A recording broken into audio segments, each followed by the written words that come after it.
Assalamualaikum warahmatullahi wabarakatuh.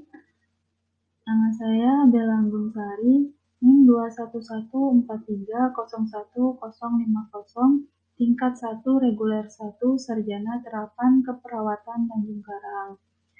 Jadi di sini saya akan menjelaskan tentang sel. Jadi, sel merupakan satuan terkecil makhluk hidup yang dapat melaksanakan kehidupan dan merupakan unit terkecil penyusun makhluk hidup.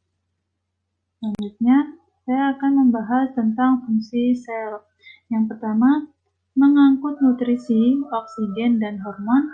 Yang kedua, membangun dan membentuk jaringan. Yang ketiga, menjalankan proses metabolisme. Dan yang keempat, proses pembuangan atau ekskresi. Selanjutnya, saya akan membahas tentang struktur sel. Sini sudah terlihat bentuk dari struktur sel. Yang pertama, saya akan membahas tentang membran sel. Membran sel merupakan permukaan luar setiap sel yang dibatasi oleh selaput halus dan elastis. Adapun fungsi membran sel, yang pertama, sebagai pelindung bagi sel dari kerusakan, yang kedua, memberi bentuk bagi sel, yang ketiga, mengatur transport zat yang masuk dan keluar dari sel, yang keempat, proses perpindahan zat di membran sel diatur dalam dua mekanisme, yakni transport pasif dan transport aktif. Selanjutnya ini sudah terlihat gambar transport pasif dan transport aktif.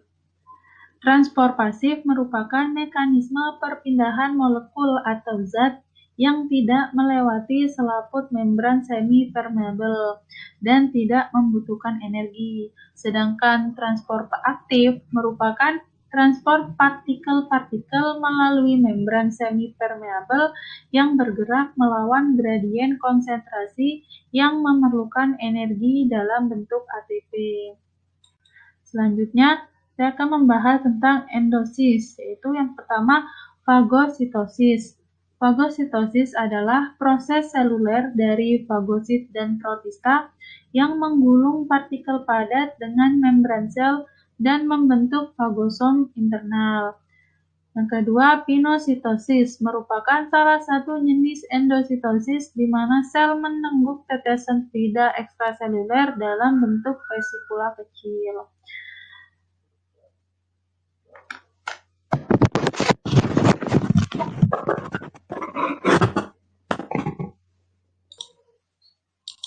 Selanjutnya, saya akan membahas tentang sitoplasma. Sitoplasma adalah bagian sel yang terbungkus membran plasma.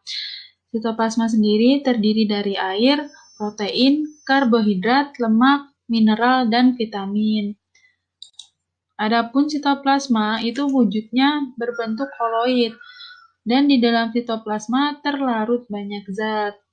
Sitoplasma merupakan media terjadinya reaksi kimia di dalam sel dan merupakan tempat organel-organel sel berada, yaitu mitokondria, aparatus Golgi, lisosom, retikulum endoplasma, dan ribosom. Selanjutnya yaitu nukleus. Nukleus merupakan organel terbesar yang paling menonjol dalam sel tubuh. Inti sel ini terbungkus oleh membran yang mengandung mikrosom. Selanjutnya, saya akan membahas tentang pembelahan sel. Apa itu pembelahan sel? Pembelahan sel adalah proses di mana sel membelah dirinya menjadi dua bagian atau lebih.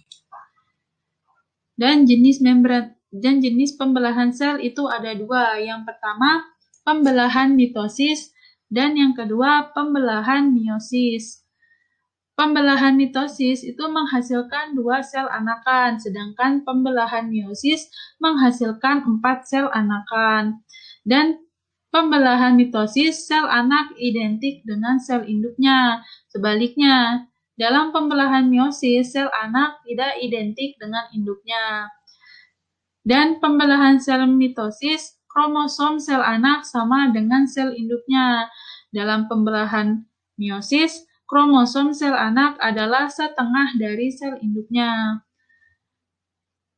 Dan pembelahan mitosis terjadi pada sel tubuh dalam proses pertumbuhan, perbaikan, dan reproduksi aseksual.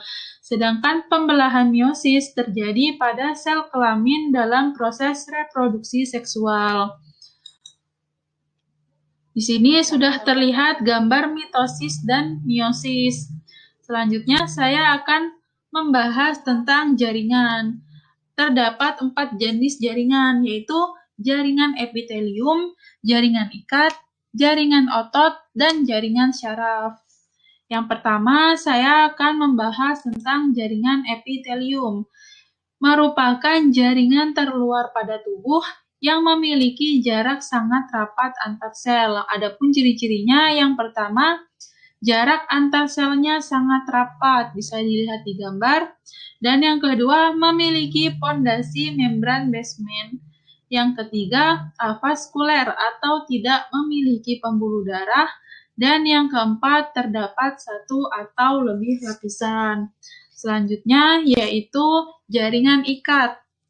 Merupakan jaringan yang berfungsi untuk mengikat dan melekatkan suatu jaringan dengan jaringan lainnya. Adapun ciri-cirinya, yang pertama, terdapat jarak antar sel. Berbeda dengan jaringan epitelium sebelumnya, yang mana jarak antar selnya itu sangat rapat. Kalau di jaringan ikat, terdapat jarak antar sel. Yang kedua, terdapat di luar sel. Yang ketiga, memiliki pembuluh darah. Dan yang keempat, berasal dari mesenkim. Selanjutnya yaitu jaringan otot. Jaringan otot memiliki 3 jenis, yaitu otot polos, otot lurik, dan otot jantung. Ciri-ciri otot polos adalah berbentuk gelendong atau memiliki poros dengan satu inti pusat. Sedangkan otot lurik berkontraksi untuk menggerakkan bagian-bagian tubuh lebih dekat ke tulang yang melekat pada otot. Dan otot jantung hanya terdapat pada dinding jantung dan dikontrol oleh sistem saraf otomatis. Selanjutnya yaitu jaringan saraf, yaitu merupakan jaringan yang berfungsi untuk menghantarkan impuls saraf ke pusat saraf maupun ke efektor. Di sini sudah bisa dilihat bagaimana bentuk jaringan saraf. Baik, sekian dari saya. Wassalamualaikum warahmatullahi wabarakatuh.